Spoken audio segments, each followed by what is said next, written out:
Hello ladies and gentlemen, I'm Hector, host of Fusion Stories and editor at Fusion Network, and I welcome you to the second episode of your favorite news channel, Fusion Stories.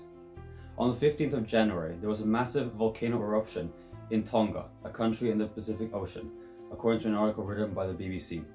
The volcano in question is located 40 miles, or 64 kilometers, away from Tonga's capital, Nuku'alofa, and this eruption caused a tsunami which sent out waves across the entire globe.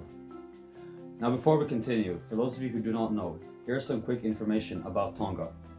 According to the World Factbook, Tonga is made up of 171 different islands, 45 of which are inhabited.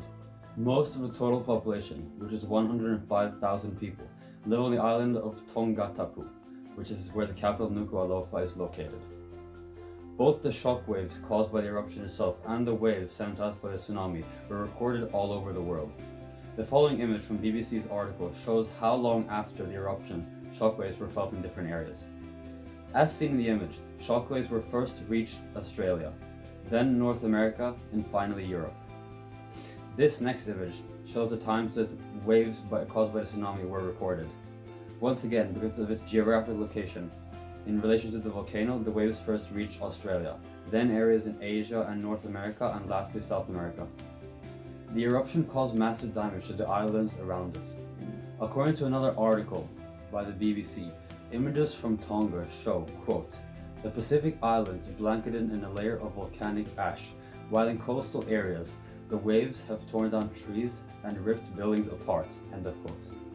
Even whole villages seem to have been wiped out completely, which can be seen in images taken from the air above by the New Zealand Air Force, according to the BBC article. Severe damage can also be seen in other places of the world, like Peru. A large oil spill took place in Peru as a result of the Tonga eruption, when a refinery owned by Spanish oil company Repsol was hit by large waves. The article written by BBC covering the incident includes that Peru's environment minister, Ruben Ramirez, stated that around 12 barrels of oil were spilled into the sea. The article also says that this amount is twice as large as the amount initially reported. That is all for this story, and now it is time to move on to the sports segment. Welcome to the first ever Fusion Stories sports segment. In this segment we will be talking about, you guessed it, news from the world of sports.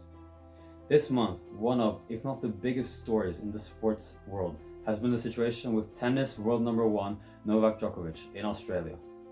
The tennis star traveled to Australia where he would participate in the Australian Open taking place this month, when problems arose. According to a timeline from CNN, Djokovic's visa was cancelled on the 6th of January, and this led to him being placed in a quarantine hotel.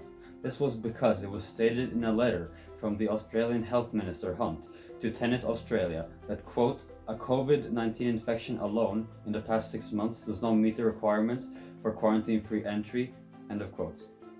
A few days later, on the 10th of January, there was a court hearing where the judge decided to reject the cancellation of Djokovic's visa, which would enable him to be released. However, the same judge also stated that Australian Immigration Minister Alex Hawke would still have the possibility to force Djokovic to leave the country. On the 13th, Djokovic was drawn into the tournament, but the next day his visa was revoked by the Australian Immigration Minister, stating that, quote, it was in the public interest to do so, end of quote. Finally, the incident ended on the 16th of January when Djokovic left Australia and lost all hope of playing in the Australian Open. That is all for this video. We at Future Stories hope you found this helpful and that you will continue watching our videos in the future. As always, our aim is to make news interesting and easy to understand, so we wish that you will stay with us on this journey. Goodbye for now, this has been Fusion Stories.